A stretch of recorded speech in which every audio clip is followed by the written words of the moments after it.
As in a Glass Dimly by Shane Leslie. Read by Robin Hearn. As a rule, nobody enjoys better health than the race of Egyptian archaeologists. Yet they are supposed to live under a curse and to be liable to weird accidents and sudden deaths. How can they walk the street as other men and sleep quiet of nights when it is known that they have roused the vengeful passions of many disturbed mummies? Have they not broken into the sacred resting places of the dead and breathed the baleful air which rushes out of the tombs, laden with the dust and something more than dust of 1,000 years? Regardless of the warnings and entreaties of occultists, many of advanced adeptship, who write to men of science and curators of museums from boarding houses in Brighton and Brixton, they live their official lives and continue sorting the mummies as though they were bird skins or corked insects. They receive threats and curses by post from folk who believe they are reborn out of the land of Egypt into modern life. From others they receive propitiatory offerings, talismans or money to buy flowers to lay before the desecrated dead behind glass cases. Spirits, which like tumours can be malignant, are supposed to cling to the embalmed bodies which have been dispossessed of life since before Greece or Rome were, and even to possess those dry painted coffins which adorn our museums. Our ancestors had less fear, though perhaps not more sense, for they pounded mummies into medicines. In more nervous days, the strangest stories have been told of the fate which indirectly reaches the vandalizer of mummies. Gossip and journalism have spread strong rumours of the succession of disasters and sudden misadventures which invariably follow the excavator or collector. Burnt houses and sunken liners are sometimes connected with the shipment of a mummy. Still, there is no record of the unexpected salvage of a mummy from the scene of a disaster. And the percentage of burned mansions in which there were Egyptian curiosities is so small that it has not attracted the attention of the insurance companies. Nevertheless, the great Egyptian myth has proceeded gaily.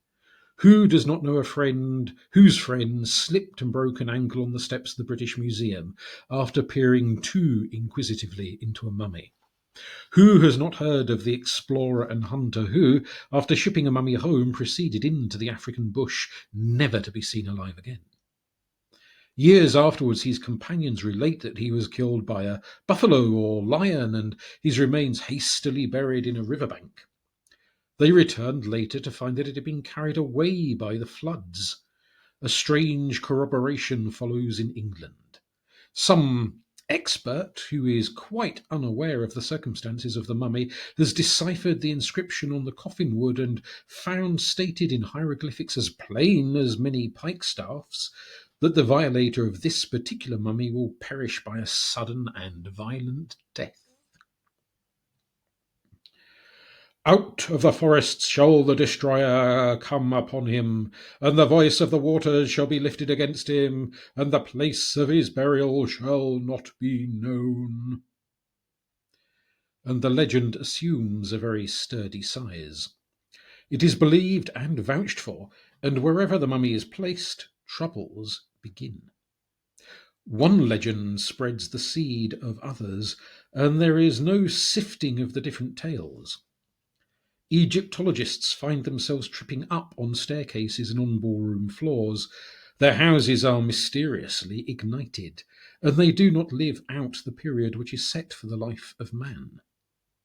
A series of inexplicable accidents are reserved for those who photograph mummies. Nothing seems to cause such annoyance to the dead as photography.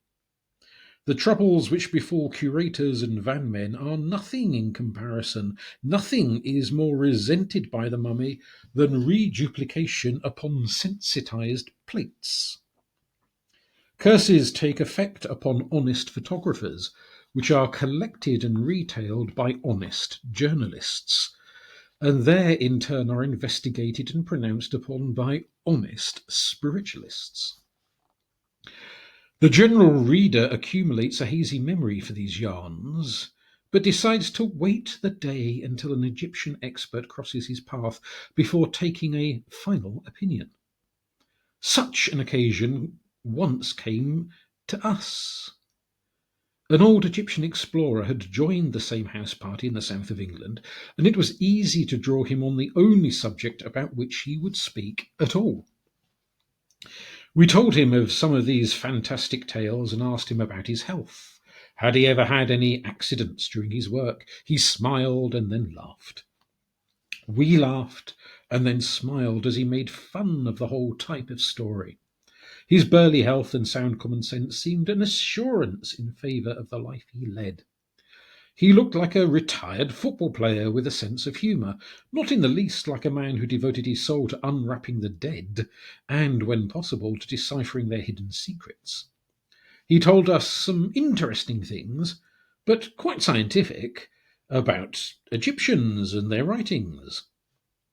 After dinner we tried him again, especially about the famous mummy in the British Museum, which had wrought such devastation. This particular case had never crossed his path. He had read about it in the papers. In fact, he looked to the daily press for all the exciting sidelights of his profession. But those kind of things didn't happen as a rule. He was disinclined to believe this wonderful tale, and he smiled and laughed in turn. But the simpler theories of the spiritualists which we propounded to him, he was willing to accept because he said there were no facts to prove or controvert them. As far as facts stood, he insisted that he must remain a materialist. He had never investigated the spirits of those whom he unravelled, but he was interested when we suggested that the Egyptians were thinking of their spirits rather than their bodies when they went to such elaborate lengths of bodily preservation. Our theory being that the astral body or ghost is entirely distributed by fire or cremation, but in the case of earth burial is liable to linger perhaps as long as the process of decay itself. This was more so the case when the body was laid away secretly or ill buried behind panelling or under flooring. Suicides were often earthbound, and this seemed to be the reason why, in the Middle Ages, their bodies were staked at the crossroads. Somebody suggested that people who had been burnt never left a ghost. By the burning of the astral body, they escaped instantly to the next plane, but no cut and dried rule could be laid down. Some occultists were deeply opposed to the destruction of the astral body involved in cremation. Others welcomed the great release. The Egyptians seem to have gone to the opposite extreme, as their complicated burial system was an effort to retain the body and its astral shape together in the indefinite silence of the tombs. As long as the body was undecayed, the astral body remained.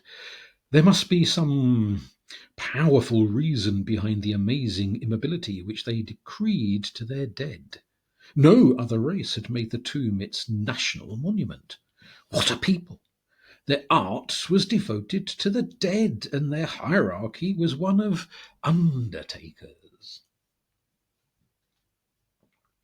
Naturally, our view, being based a little on rumoured happenings, was that the ghost was unable to escape from the undecaying mummy, but that when the coffins were opened and the spices and preservatives were interfered with, anything might happen. Astral forms, though reduced to feeble transparency by time, were bound to pass out.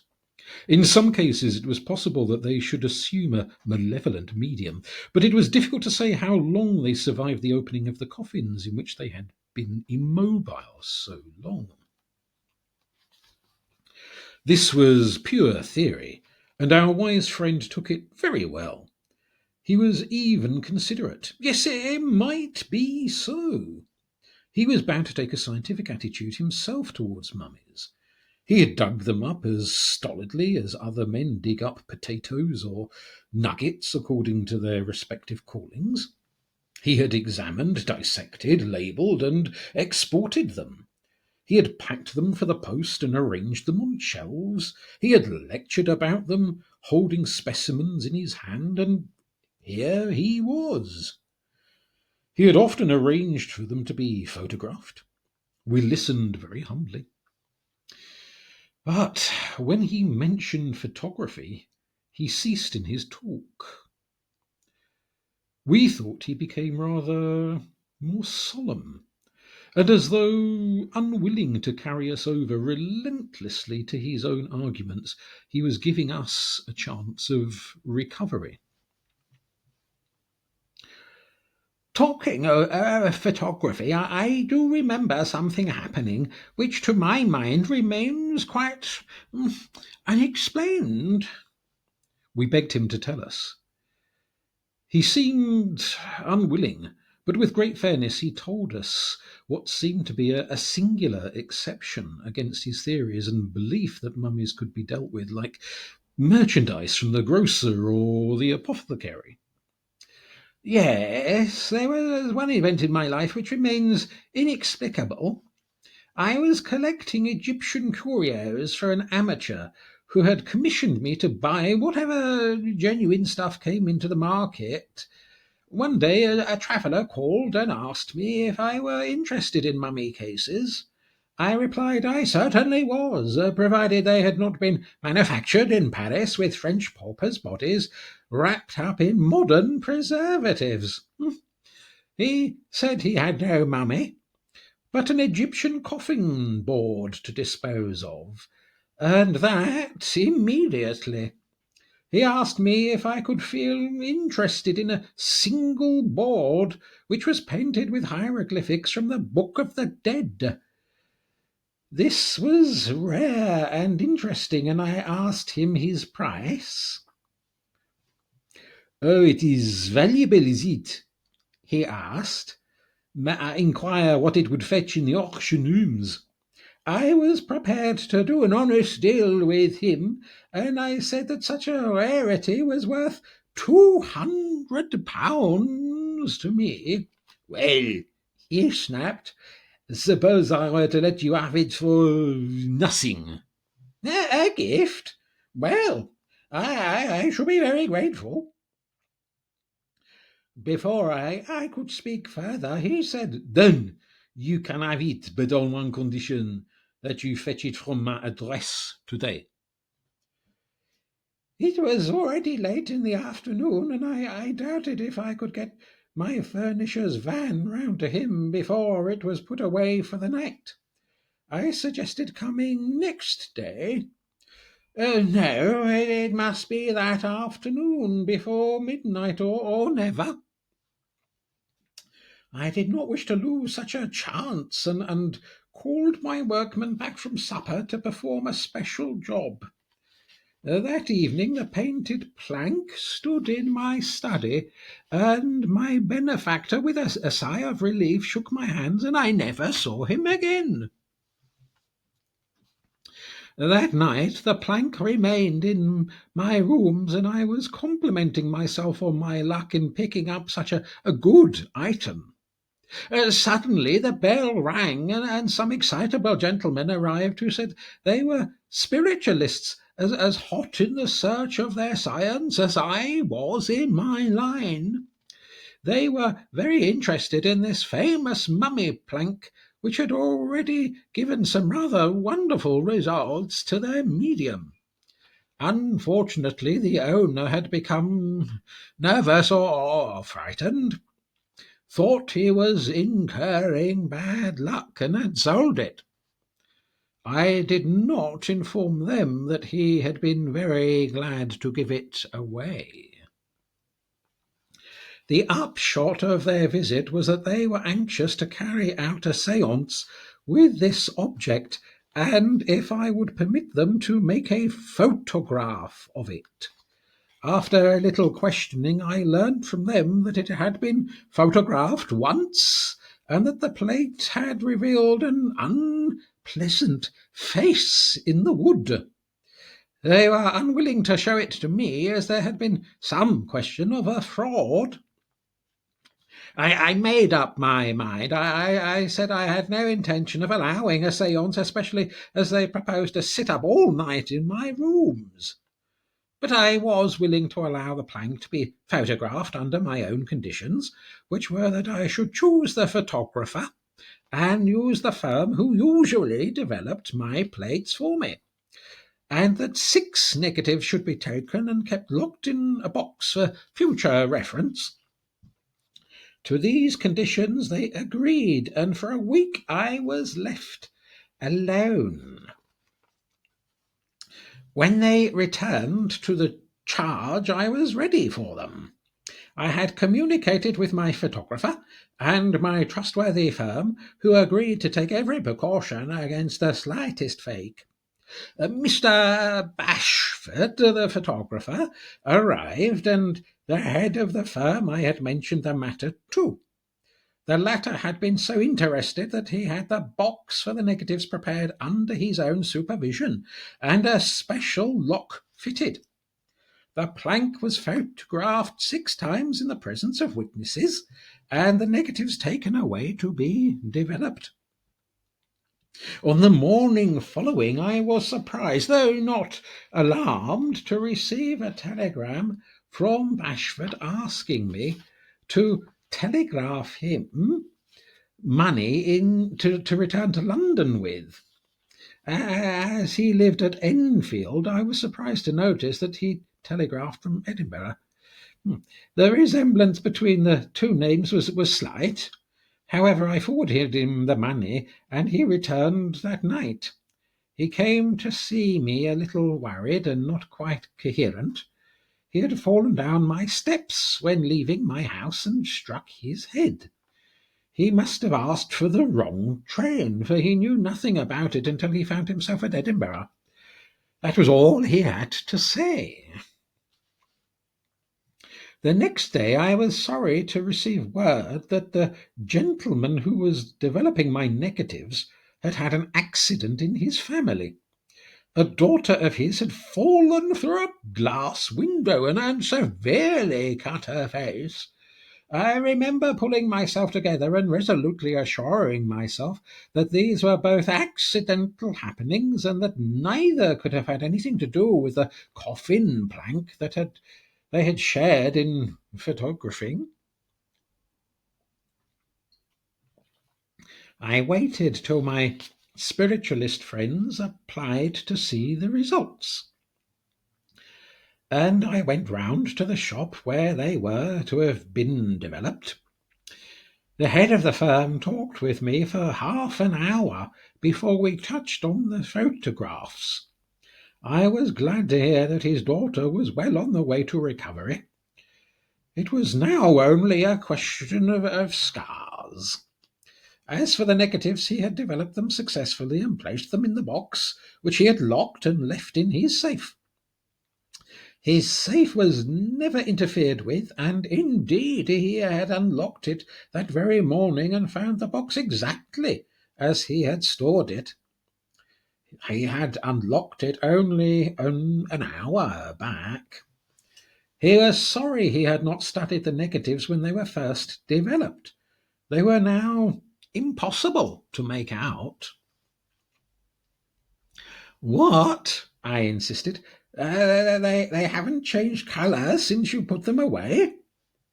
He was silent for a minute. Then he said very quietly, "They've not only changed colour, but they've changed substance. There are 6 thin trails of dust where the glass plate stood last night. I'm very sorry, and that is all that is to be said about it. Such a thing has never happened before." He showed the box to me, and I touched the thin grey dust on my fingertips. As I say, there has been one occurrence in my life which remains absolutely inexplicable to this day. I leave it there. Some time had passed after recording the Egyptian experience, and that at second hand. I had recorded it in a cell of memory, for one does incline to save up little fragments of the supernatural during life in the hope that one may meet a clue or a piece of the missing jigsaw later. I was asked by a friend to visit a church in the Diocese of London, which was giving the rector a considerable amount of trouble. Not a mile from Kensington, it was a peaceful little church in its way, but it had become disagreeably spiritually moderate in ritual and old-fashioned in doctrine. It lay in an ecclesiastical backwater. My friend called me on the telephone and asked me to come round and have a talk with the rector. I agreed at a few hours' notice, and we found ourselves passing rapidly out of the maelstrom of a bus route through narrow and short streets until we caught sight of a Georgian chapel with Victorian additions. It was a dull, drab edifice, and if it were a haunted building, this was its only distinction. There are, of course, many haunted churches in London. There is a Catholic church where the interior confessional bell is frequently rung at midnight, and masses are said as though in response to the call of an unknown soul. There is an Anglican church where the stamp of the lame clergyman, long dead, is heard pacing round his aisles as though forever counting his absent congregation. But this was a different case, we were told, and impossible to explain. We called on the rector, who said he would show us over his church before he gave us any indication of what was worrying him. We passed solemnly up and down the quiet, dusty pews. There had not been many improvements, and there was little beauty to restore from the beginning, except for some stained glass windows of recent origin. There was nothing of colour to relieve the dull walls. These the rector pointed out to us and begged us to take stock of them. Besides the conventional English saints whose dullness in the case of bishops and plainness in the case of holy virgins seems to insure against any temptation to invoke their aid, there was a Last Supper, in which the only lifelike figure was that of Judas as he hurried from the upper room. There was also a scene from the Miracles, which was concealed by a board partition. We glimpsed behind it at the conventional pictures, quite unnoteworthy. Then we searched the whole church very thoroughly, and finding less than nothing to remark, we withdrew to the rectory. Over a strong brew of tea, the rector explained his difficulties. Morning prayer was all right, and evening prayer likewise. His troubles always came at the communion service. I might tell you that in the 18 months I have been quartered here, I have not yet been able to bring the most sacred of services to a decorous finish. The service is held in the early morning to very small congregations. The majority prefer the choral midday with a very short sermon. I asked him whether the assistants were troubled as well as he. He answered that there were different communicants at the services. Some had perceived these incidences once or twice and had mistaken them for accidents. But he had celebrated on each occasion and felt that the strange hand of coincidence could not have been exerted Sunday after Sunday. In the end, he had abandoned the early service for some months, but he felt uneasy about having done so, and was anxious to resume them. It was some time before he would give us any inkling into his past experiences, but they had not been pleasant. On one occasion, the window covered by the boarding had blown in, and an icy air had penetrated as far as the communion table, where he had felt too chilly to proceed and had dismissed the communicants. On another occasion, the cup had been snatched from his hands and the unconsecrated wine poured over the cloth. He had never commenced the service without a feeling of dread creeping upon him. He never felt nervous at the services later in the day. The climax had come when he had turned towards the congregation and, as he believed, noticed one of the figures in the boarded window standing reflected against the opposite wall, with its tongue hanging out. It gave him so considerable a shock that he had abandoned the service straight away, and had the window boarded under the pretext that it was in need of repairs. We returned to the church and examined the window carefully. He showed us the figure which had, in his imagination, apparently become separated from its glazing. But there were two remarkable things about it. First of all, it was impossible that the sun could ever have thrown the shape like a magic lantern, because the window looked out on a blank wall. Secondly, the leaded mouth in the figure was tightly closed. It was apparently meant to represent the young man with the loaves and fishes. It was puzzling to know why such an innocent figure should have taken upon itself so gruesome an aspect. Again, the rector reassured us that on 2 occasions he had seen the window reflected almost in facsimile upon the opposite wall, but with the awful change in the tongue, which he was certain was hanging out of the lips. Under careful examination, we elicited the fact that the 2 appearances had occurred at the same service, and that the glass had been made by a reputable firm in Birmingham, though the designs had been suggested by the rector's predecessor. About him we knew nothing, but fortunately the old pew opener who had accompanied us was at this juncture able to offer a valuable comment, to wit, that the last rector of the church, in her opinion, went mad, and that was why he resigned the living. It turned out that he was dead, or he would have afforded a valuable witness. The pew opener, on being further examined, remembered that the late rector had been interested in prison work, and that his brother had been a deputy governor in some jail. That was all that could be remembered. Never did a psychic hunting ground provide less clues. The structure of the church proved drab, modern, and featureless. The boards were taken down from the suspected window. We arranged mirrors in a number of positions to catch the stained glass, but the effect was always the same. The young man with the loaves and the fishes always preserved his well-mannered look. When the light threw the colours against the opposite wall, they seemed blurred, but not in the least ghastly or unpleasant. Suddenly I heard a groan from the rector, who was holding a mirror in a far corner of the church. We both hurried to his side, where he stood petrified with terror. It seemed obvious at the moment that the solution of everything lay in his own nervous disorders. We stood there holding out the mirror and clasping it with both hands. We glanced over his shoulder. The stained glass window was reflected small and clearly against the quicksilver. Every detail was discernible, including one which was not in the original: a wagging tongue. It was so uncalled for and so inexplicable that we both uttered a cry of bewilderment, passing into a groan. This was too much for the rector, who dropped the mirror with a crash to the floor and sank upon his knees into the nearest pew. We hurried back to the original and scrutinized with eye and finger.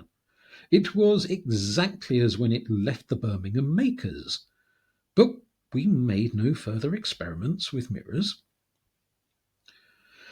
There was nothing more to be done, and the next morning the boards were restored to the window and the church services were resumed.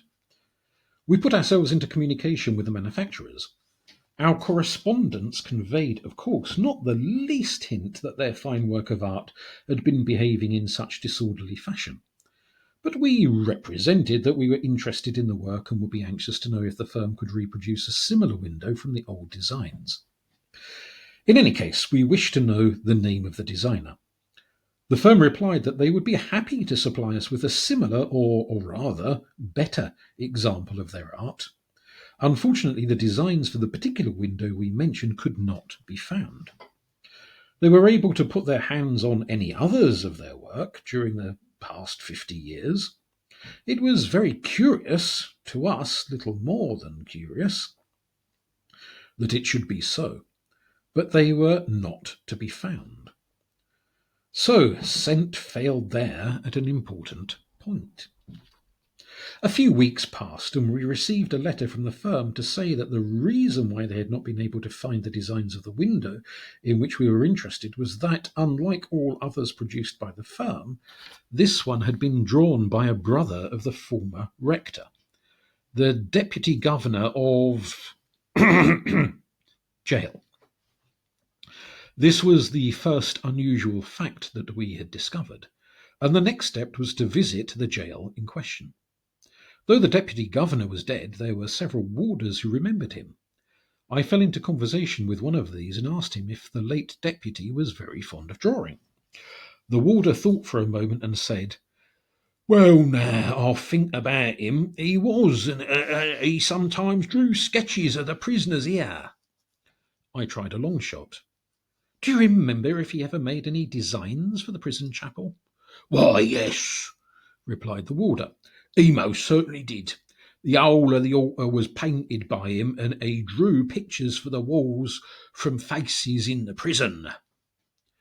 We visited the chapel, and the warder was amused, pointing out the pictures of various characters, such as the previous governor, warders he had known, and several prisoners who had been used as models. Suddenly my eye fell on a visage which I remembered in a flash. In one of the frescoes was a young, perfectly expressionless face, identical with the young man who had given us so much trouble in the window of the London church. I asked very quietly if he remembered the model who had been used. "It's curious you should ask that," answered the warder, "for though you would never think it, that was a young and desperate criminal. I was in the prison when he was executed, and very unpleasant it was. The deputy governor was taken by his looks from an artistic point of view, and tried to draw him when he was in his cell, but the prisoner objected so much that the governor came one day with an old camera and photographed him while he was asleep. And I believe he used the photograph to make a drawing for the picture on the chapel wall. It certainly looks uncommonly like that prisoner." There was no need to tell the warder that the photograph must have been later enlarged and used to make a light in a London church. When we returned, we told the rector the curious clue we had discovered. He could judge for himself whether the glass was haunted, and whether the spirit of the hanged man had been able to possess itself of the texture of the glass. I do not know whether hanging has any effect on a man's tongue, or whether it could cause it to protrude. We decided that we would be unnecessary inquiry. We also forewent any research into the career of the prisoner. It was sufficient once to have heard his name. But at our advice, the rector removed the whole window, which we buried subsequently in a country churchyard, and left to its fate. I always connected the evil possession of this glass with the curious story I'd heard about the negative plates of the Egyptian coffin board. In each case, some malefic power had installed itself invisibly in the glass. There was no conclusion to come to except that they were parallels. Neither really made a story, but the two episodes remained not utterly unrelated in my memory. I could at least say that the 2 and 2 make 4. But further, I could not carry any calculation into the world of ghostly relativity.